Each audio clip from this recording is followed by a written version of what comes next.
Olá! Você já parou para pensar na realidade de que tudo na vida tem um preço? E que tudo pode custar um sacrifício mesmo que você não perceba? Vivemos uma cultura muito perigosa em que, via de regra, estamos buscando o caminho das facilidades. Não queremos curvas, subidas, queremos retas, queremos facilidades. Não queremos pagar por nada, mas queremos, na verdade, o benefício daquilo que está ali sendo ofertado, sem que o preço seja pago. Essa é uma lógica muito comum, o mundo das facilidades. Mas isso não funciona na vida real. Na vida real, tudo tem um preço. Se você pensa em êxito profissional, se você pensa num relacionamento matrimonial saudável, se você pensa numa família abençoada, se você pensa em ter lucro financeiro, se você pensa em performance numa prática esportiva, tudo inclui um preço ou um sacrifício. Eu quero falar sobre um tipo de sacrifício específico que está na base de toda a vitória que nós temos hoje. Para que eu e você tivéssemos uma vida abundante, abençoada, para que pudéssemos falar com o Pai, sermos ouvidos mediante a mediação de Jesus Cristo, para que eu e você pudéssemos receber perdão, salvação, para que pudéssemos ter paz, um preço altíssimo foi pago lá na cruz do Calvário. O preço do sangue de Jesus. Quero ler com você um texto que está registrado em Colossenses capítulo 2, versos 14 e 15, e dizem assim esses versículos: havendo riscado a cédula que era contra nós nas suas ordenanças, a qual de alguma maneira nos era contrária, e atirou do meio de nós, cravando-a na cruz, e despojando os principados e potestades, os expôs publicamente, e deles triunfou em si mesmo. Paulo, escrevendo ali aos Colossenses, ele traz para nós uma mensagem tremenda. Ele vai falar sobre o valor do sacrifício. Que sacrifício? Não é qualquer sacrifício. O valor do sacrifício de Jesus na cruz do Calvário. O texto vai deixar bem claro para nós de que eu e você tínhamos um escrito de dívida que era contra nós, uma cédula, uma dívida que era contra nós. É interessante nós pensarmos nessa perspectiva, recobrando a nossa consciência do que ocorre lá no Jardim do Éden. A Bíblia diz que Adão e Eva pecaram. E tendo pecado, o pecado então se instala não somente na vida daquele casal, mas na raça humana. E nos tornamos então pecadores. Como dizia Davi, ele dizia, olha, em pecado me concebeu a minha mãe. Ele chega a deixar bem claro na sua palavra de que ele tinha uma compreensão de que a condição de pecador já começa já na sua gestação. É óbvio que uma criança não tem consciência de pecado. Ele está dizendo que é um potencial de pecado já na infância.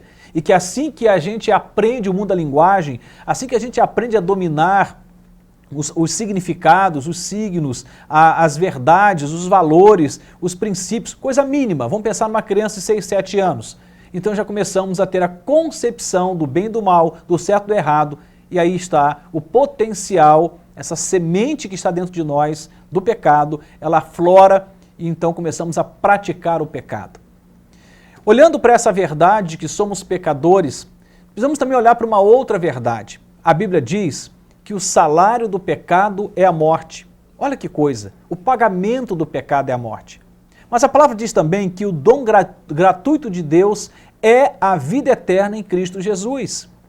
Significa dizer que apesar de que, por via do mérito, eu e você merecemos a morte, pelo sacrifício de Cristo, pelo mérito de Jesus na cruz, eu e você temos o privilégio, por graça, por misericórdia, por pura bondade de Deus, de sermos perdoados e no lugar da condenação, sermos absolvidos. Olhando para essa verdade maior, então olhando agora para o texto, dá para fazer uma ponte quando o apóstolo Paulo diz que havia um escrito de dívida que era contra nós. Significa dizer que o nosso pecado era uma dívida, detalhe, uma dívida impagável por nós. Nenhum de nós teríamos qualquer condição de pagar pelos nossos pecados. Se isso fosse possível, Cristo não teria necessidade de se fazer carne, habitar entre nós e morrer numa cruz. Toda a experiência desse Deus que se fez carne, desse Cristo que habitou entre nós, é a experiência vivida pela necessidade de uma dívida que deveria ser paga e que eu e você não tínhamos qualquer condição de pagá-la. É a dívida do pecado. Somos pecadores. E a Bíblia diz então que essa cédula que era contra nós, essa dívida, esse papel com uma lista enorme de dívidas que era contra nós, que depunha contra nós, a Bíblia diz que ele a riscou, que ele a pagou, cravando-a na cruz. Essa dívida foi paga, ela foi riscada lá na cruz do Calvário. E mais ainda, ele diz, e despojando os principados e potestades, os expôs publicamente e deles triunfou em si mesmo. Significa dizer que o sacrifício de Cristo trouxe vitória para nós. Vitória sobre a morte espiritual, vitória sobre o pecado e vitória sobre o reino das trevas, sobre Satanás e seus demônios. Recebemos vitória. Houve um preço pago para que eu e você tivéssemos essa vitória. Por isso o tema da mensagem de hoje é o valor do sacrifício. Estamos chegando perto do Natal e precisamos ter essa consciência cristã de que o Natal, apesar de ser um momento precioso de famílias reunidas, amigos reunidos, mesa farta, muita alegria, o Natal é muito mais do que isso. O Natal é Cristo entre nós.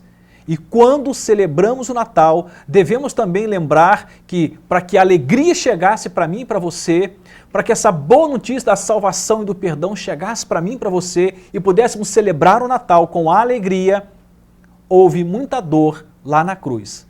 Um alto preço foi pago, um grande sacrifício foi feito para que eu e você pudéssemos celebrar o Natal com alegria. Natal é Cristo entre nós. E o Cristo crucificado, sobretudo aquele que foi e derramou o sangue dele.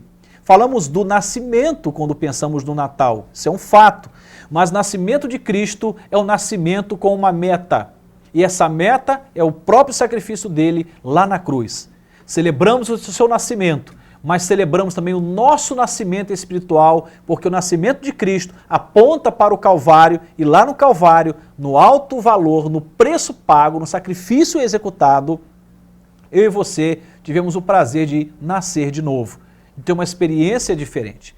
Portanto, quero sugerir que nesse momento em que você se prepara para celebrar o Natal, você possa lembrar-se, possa recordar-se do grande valor do sacrifício de Jesus por sua vida, pelo seu casamento, por sua família.